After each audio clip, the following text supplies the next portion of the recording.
Сәлеметсіздер ме? Бүгінгі тақырыбымыз жүрек аускультациясы. Ең алдымен біз науқастың оң жағында тұрамыз және де науқасқа процесс барысын түсіндіреміз. Жүрек аускультациясын жасау кезінде ең алдымен біз жүрек қақпақшаларының кеуде қуысындағы проекциясын анықтап аламыз. Ең бірінші митральді қақпақшаның проекциясын, кеуде алаңындағы митральді қақпақшаның проекциясын анықтаймыз. Ол үшінші қабырғаның төске бекінген жерінде орналасады. Бірінші қабырға аралық, екінші қабырға аралық және үшінші қабырға міне осы жерде орналасқан. Қолқа қақпақшаларының кеуде сарайында орналасу проекциясы.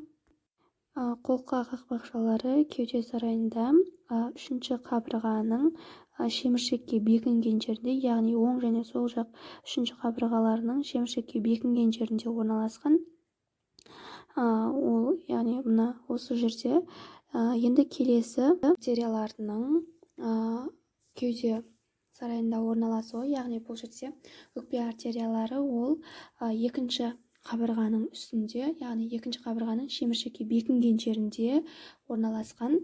Яғни бұл арқылы біз жүрек аускультациясын жасаймыз. Осы нүктелер арқылы стеноскоппен осы жерлерге аускультация жасалынады.